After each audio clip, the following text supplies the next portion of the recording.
Hello everyone, यहाँ मैं real time demonstration water colour के ऊपर देने वाली हूँ, जो कि मैंने यहाँ पर पम्पकिन इजी सब्जेक्ट लिया है।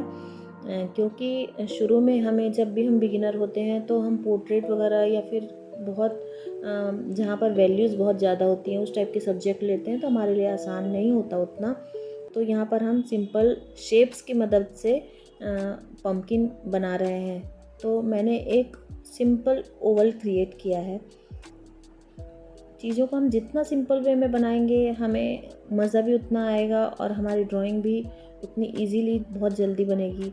तो यहाँ मैं ओवर हैंड ग्रिप की हेल्प ले रही हूँ। ओवर हैंड ग्रिप में लाइंस बना रही हूँ अपनी ड्राइंग की, क्योंकि ट्राइपॉड ग्रिप में जब भी हम पकड़ते हैं तो हमारा हैंड मूवमेंट थोड़ा डिफरेंट हो जाता है और हमें दोनों ग्रिप में काम करना आना चाहिए। जो भी इनिशियल मार्किंग होती है, इनिशियल स्टेज पे होती है, वो हम ओवरहैंड ग्रिप में करते हैं।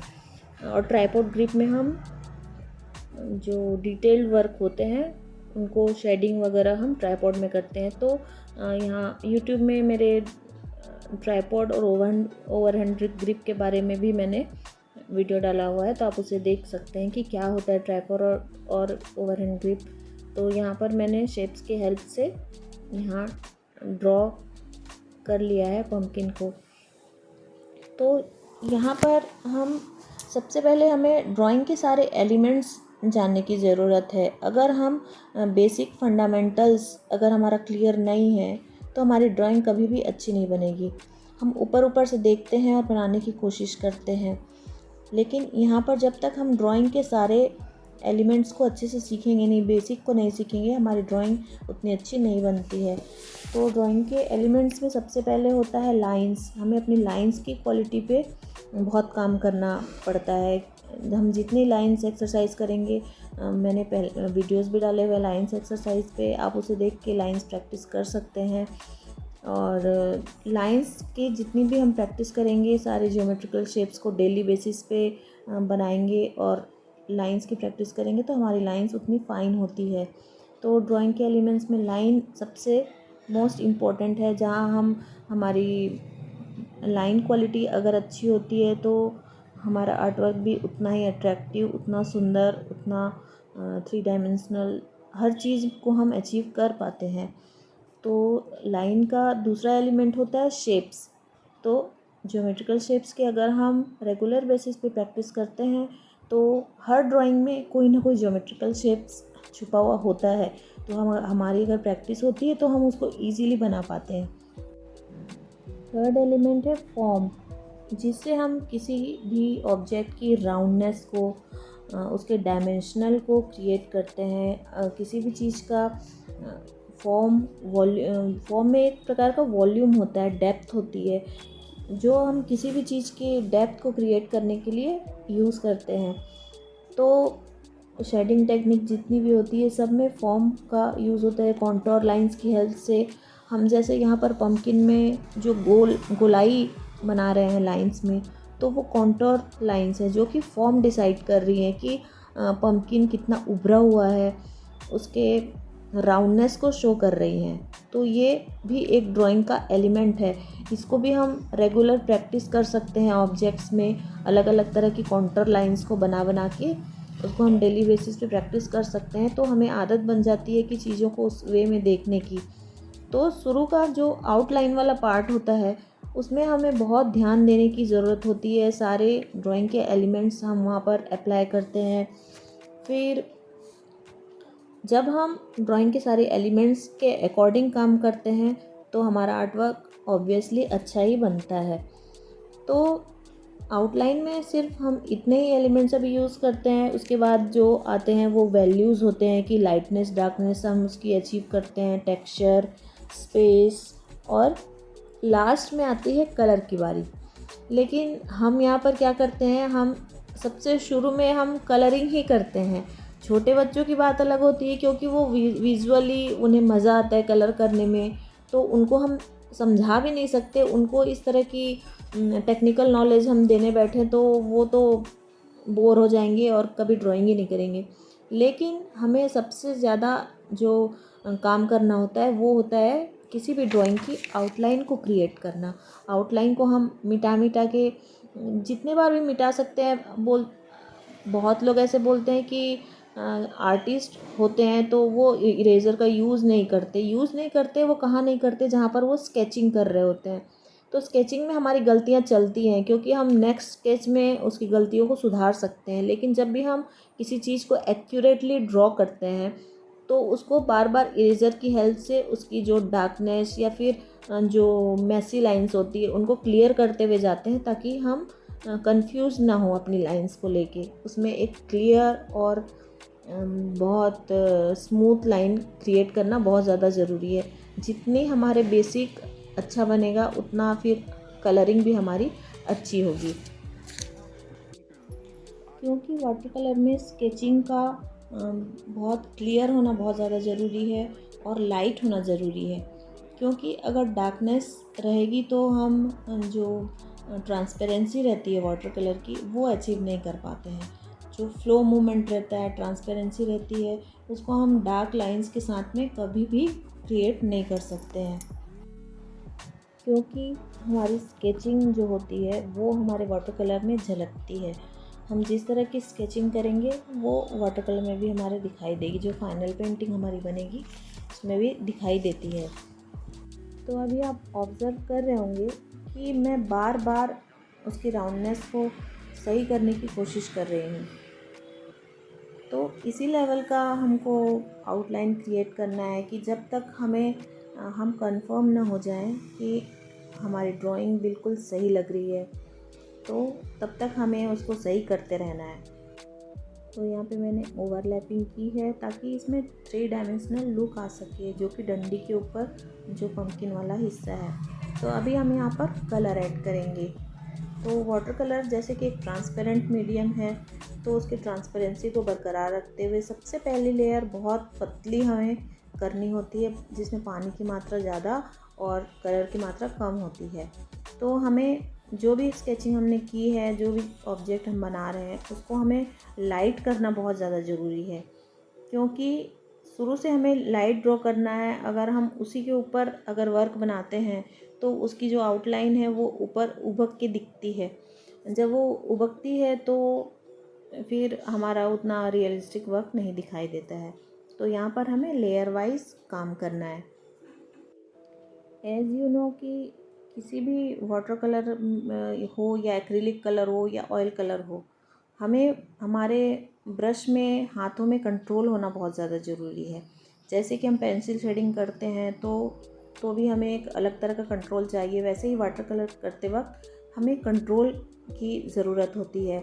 तो इसके लिए भी बहुत सारी एक्सरसाइजेस होती हैं जिनकी हेल्प से हम वाटर को कंट्रोल करना, वाटर और ब्रश दोनों को कंट्रोल करना सीखते हैं।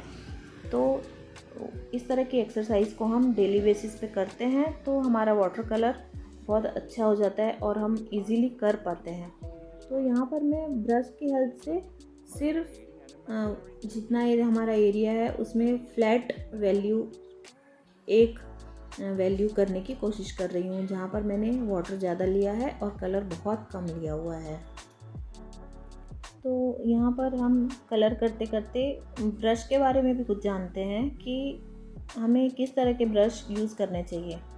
तो जो वाटर कलर के ब्रशेस आते हैं वो आते हैं सिंथेटिक और नेचुरल जो होते हैं वो जानवरों के बालों से बनाए जाते हैं, जैसे कि लहरी है और भी कई जानवर होते हैं जिनके बाल से बनाए जाते हैं। और जो सिंथेटिक होते हैं वो ह्यूमन मेड होते हैं। तो अभी मैं यहाँ पर हाईलाइट एरिया को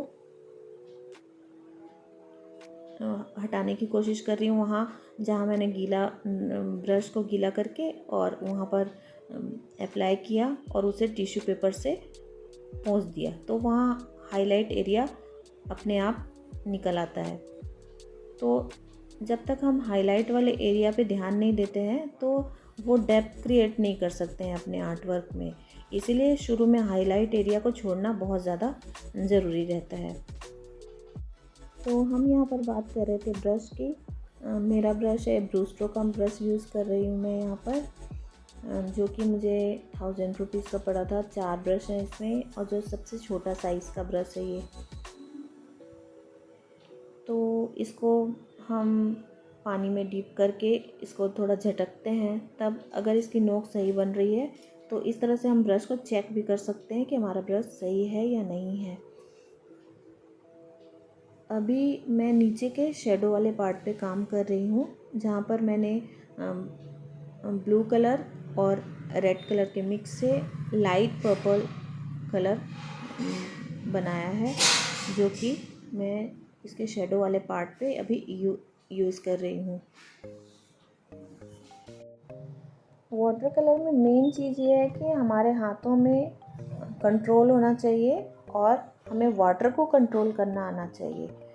अगर ये दो चीज़ हम सीख जाते हैं तो बाकी चीज़ें तो हम जो अपनी पेंसिल वर्क करते हैं, सेम चीज़ें वो वाटर कलर में भी अप्लाई होती हैं। तो सिर्फ हमें यहाँ वाटर को और ब्रश को कंट्रोल करना आना चाहिए। अभी मैंने बैकग्राउंड पे इस ड्राइंग में किसी भी तरह का वॉशेस यूज़ नहीं किया है, क्योंकि अभी मैं शुरू में यहाँ पर सिर्फ सिंगल ऑब्जेक्ट बनाने पे फोकस कर रही हूँ, ताकि इजीली सबको समझ में आ सके कि एक सिंगल ऑब्जेक्ट में हम क्या क्या कर सकते हैं। क्योंकि उसके बाद में जो वाटर कलर के टेक्निक्स हैं, उसके वॉशेस हैं, वो सारी चीज़ें हम उसमें फिर अप्लाई करते हैं, तो उसके ऊपर इस तरह की ड्राइंग करते हैं तो हमारा कंप्लीट एक ड्राइंग बन जाती है। तो यहाँ पर मैं पत्तियों में भी सिंपली एक कलर मैंने कलरफुल वाटर यूज़ किया है और एक वैल्यू उसको दे दिया है। उसके ऊपर फिर हम थोड़ा डार्क कलर लेके और धीरे धीरे उस पत्ती में ऐड करते जाएंगे। कोई भी वाटर कलर को करते टाइम हमें एक बात का ज़रूर ध्यान रखना है कि हमारा ब्रश पॉइंटेड होना ज़रूरी है, क्योंकि उसके पॉइंट की हेल्प से ही हम सारी चीज़ें मैनेज करते हैं। अगर उसमें पॉइंट नहीं है तो हमारे कलर्स भी बिखरे बिखरे बनते हैं। एक पॉइंटेड ब्रश की हेल्प से हम बहुत बारीक लाइन खींच सकते हैं और उसके पॉइंट से हम छोटे एरिया को कवर कर सकते हैं। छोटे एरिया से लेके बड़े एरिया तक सिर्फ एक सिंगल ब्रश से हम काम कर सकते हैं। जैसे अभी मैं यहाँ कलर को फैला रही हूँ तो यहाँ बड़ी जगह में फैला रही हूँ, लेकिन जहाँ पर छोटी जगह आ रही है करने की, पतली से पतली जगह आ रही है, तो भी वही सेम ब्रश यूज़ हो रहा है। ऐसे नहीं कि मैं पतली जगह के लिए दूसरा ब्रश यूज़ कर रही हूँ। इसलिए पॉइंटेड ब्रश का होना बहुत ज़्यादा ज़रूरी है। तो सेकंड लेयर में अभी मैं थोड़ा ऑरेंज कलर यूज़ कर रही हूँ, जिससे और डार्कनेस ऐड होते जा रही है पंपकिन में।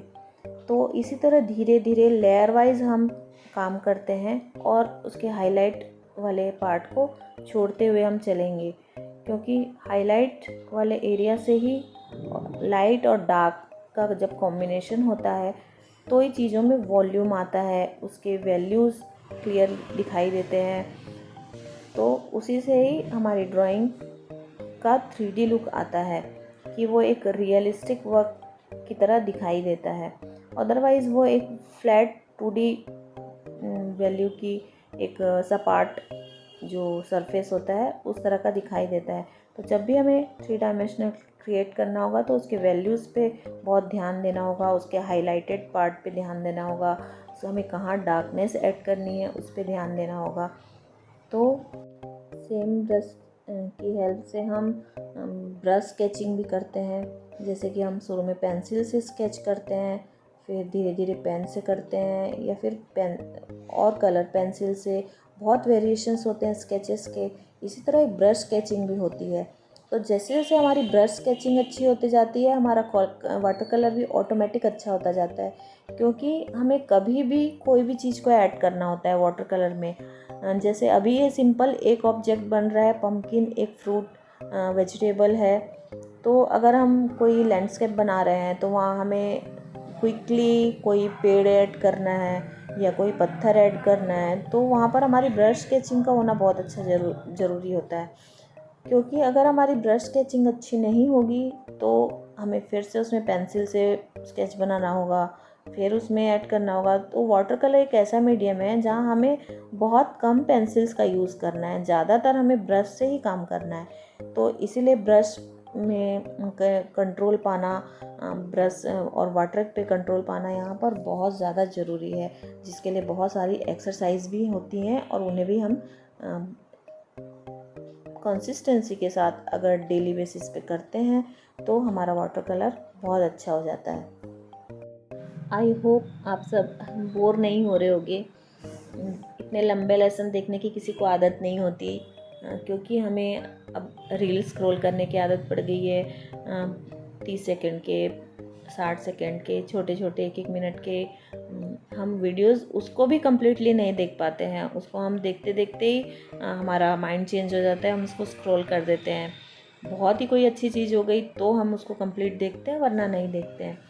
तो इसे सिर्फ देखना नहीं है, बातों को समझना भी है और साथ साथ करना भी है। तो अगर आप मेरे साथ में बना रहे हैं और अभी तक आप यहाँ बने हुए हैं तो कॉन्ग्रेचुलेशंस कि आप में बहुत सारा पेशेंस है और आप लाइफ में कुछ भी कर जाएंगे। तो मेरे साथ अगर आप बना रहे हैं तो मुझे इंस्टाग्राम पे टैग भी कर सकते हैं अपनी स्टोरीज शेयर करके, और ज्योति अग्रवाल के नाम से जाके डिस्क्रिप्शन में मैं अपनी इंस्टा आईडी भी डाल दूँगी, तो वहाँ मुझे टैग कर सकते हैं ताकि मुझे फील आए कि मैंने कुछ चीज़ें शेयर करी हैं तो वो लोगों को किस तरह हेल्प कर रही हैं या नहीं कर रही हैं। तो अगर आप मुझे टैग करोगे तो मुझे भी बहुत अच्छा फील होगा और मैं और अच्छे अच्छे लेसन्स बनाने के लिए मुझे प्रेरणा मिलेगी कि आगे चल के हम पोर्ट्रेट पे भी काम करें, आगे चल के हम लैंडस्केप पे भी काम करें और सारी चीज़ों को मैं इस तरह शेयर करते रहूं। तो आप मुझे टैग करना ज़रूर याद रखिएगा, भूलिएगा मत। अगर आपको इस लेसन से कोई भी हेल्प हुई है तो कमेंट में भी पम्पकिन टाइप कर दीजिएगा, जिससे मैं जान जाऊंगी कि आप ये लेसन आपको अच्छा लगा है और इससे थोड़ी भी आपको हेल्प हुई है। अगर आप मेरे साथ बना रहे हैं तो भी मुझे इंस्टा पे तो आप टैग कर ही रहे हैं, तो मुझे पता चल जाएगा कि कितने लोगों ने मेरे साथ में ये बनाया है। और आगे भी मैं ऐसे बहुत सारे लेसन्स पोस्ट करने वाली हूँ, जिसकी अपडेट के लिए आप इस नंबर पे मुझे मैसेज कर दीजिएगा, ताकि मैं आपको ग्रुप में ऐड कर सकूं और सारी अपडेट आपको टाइम टू टाइम मिल सके। जहाँ पर मैं वाटर कलर की बहुत सारी एक्सरसाइजेस हैं उनको भी शेयर करते रहती हूँ। तो आप अगर जुड़ना चाहते हैं ग्रुप से तो आप मुझे इस नंबर पे कांटेक्ट कर दीजिएगा।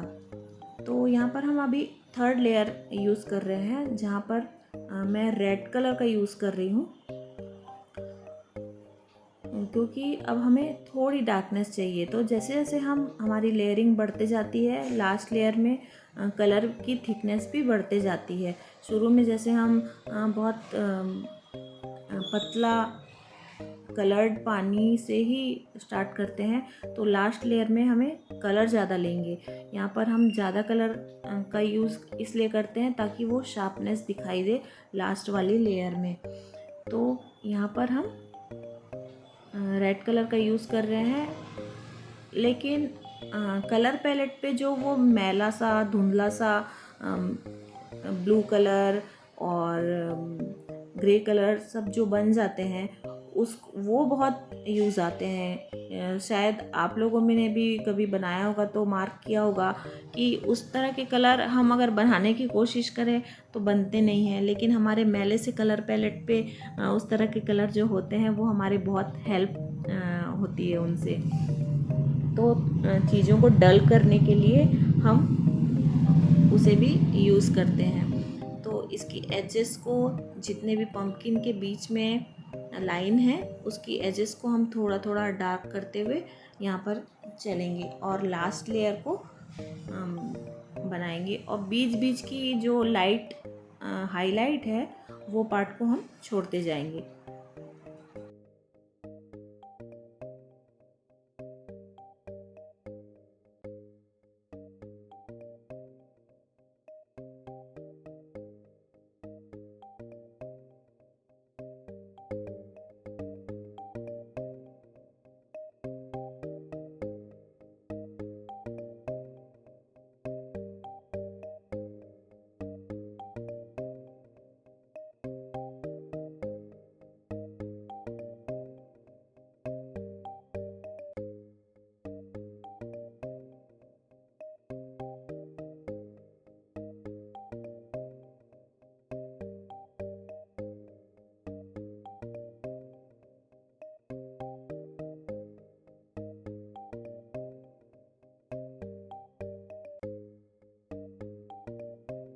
तो एंडिंग में मैं बस इतना ही कहना चाहती हूँ कि अपनी प्रैक्टिस को कभी बंद मत कीजिएगा, क्योंकि अभी मुझ में बहुत सारी कमियां हैं। मैं अभी अपने आप को बहुत बिगिनर लेवल का मानती हूँ। मैं चाहे जितना भी अच्छा करूँ, जो भी करूँ, मैं जितना जानती हूँ वो मैं शेयर कर रही हूँ। उसमें से बहुत सारे ऐसे लोग होंगे कि जो अभी मुझे देख रहे होंगे, जिनका लेवल मेरे से ऊपर होगा, तो उनको मेरी चीज़ें बहुत क्या बोलूँ मैं, कि बहुत बचकाने सी लगेंगी कि ये क्या सिखा रही है, ये क्या बोल रही है। लेकिन जो एकदम एक्सट्रीम बिगिनर हैं, तो उनके लिए बहुत सारी ऐसी हेल्पफुल चीज़ें हैं यहाँ पर एक जगह पे, जो जिनको अगर वो फॉलो करते हैं तो उनका लेवल एक लेवल अप जा सकते हैं वो। तो इसी तरह हम अपने लेवल के अकॉर्डिंग काम करते हुए चलते हैं। ऐसा नहीं है कि हमको थोड़ा सा आ गया और हम प्राउड फील कर रहे हैं कि अब तो हम बहुत बड़े आर्टिस्ट बन गए हैं, कि अब हमें कुछ भी नहीं सीखना है। लेकिन हमारे सीखने का जो कंटिन्यूटी रहती है, कंसिस्टेंसी रहती है, तो उस कंसिस्टेंसी को मेंटेन करते हुए अगर हम डेली कुछ ना कुछ थोड़ा थोड़ा अपने सीखने में ऐड करते जाएं, तो हम नेक्स्ट 2-3 सालों में कहाँ पर पहुंच जाएंगे ये हमें खुद भी नहीं पता चलेगा। तो इस तरह हमें कंसिस्टेंटली प्रैक्टिस करनी है, और सारे जो भी अपनी प्रोग्रेस है उसको हम खुद फिर महसूस करेंगे। तो आई होप कि आपको सारी चीज़ें समझ में आई हैं, और वैसे भी आप सभी मुझे टैग करने वाले हैं बना के, मेरे साथ में प्रैक्टिस करके। इतने लंबे लेसन को रियल टाइम में रिकॉर्ड करना थोड़ा मुश्किल हो जाता है। उतनी बोलने की मुझे अभी आदत भी नहीं है, और अगर कोई सी बात सही नहीं लगी हो तो आई होप नेक्स्ट वीडियो में थोड़ा सा और मैं अपने आप को ठीक करने की कोशिश करूँगी। Till then keep practising and water colour को इंजॉय करते हुए करिए, क्योंकि कोई भी काम को जब हम इंजॉय करते हुए करते हैं तो हमें फ्रस्ट्रेशन नहीं होता। और आर्ट एक ऐसी चीज़ है, आजकल लोग फ्रस्ट्रेट हो जाते हैं कि हम क्या करें, हमें ये करना है, वो करना है, वो करना है, लेकिन जब तक हम आर्ट को एंजॉय नहीं करेंगे तब तक हमारे करने का कोई मतलब नहीं। चाहे हम प्रोफेशनली करें, चाहे हम उसको एज ए हॉबी यूज़ कर रहे हैं। अभी हम हॉबी वाइज बना रहे हैं तो हमें फ्रस्ट्रेशन होने का कोई मतलब ही नहीं है। लेकिन अगर हम थोड़ा सा लेवल अप करें और हम किसी को सिखा रहे हैं तो वहाँ पर चीज़ें दूसरी हो जाती हैं। लेकिन हमें कभी भी फ्रस्ट्रेट नहीं होना है, और बस कंसिस्टेंटली प्रैक्टिस करनी है, और अपनी गलतियों को ढूंढ ढूंढ के, छांट छांट के उसको सुधारते जाना है। Keep practising, keep growing.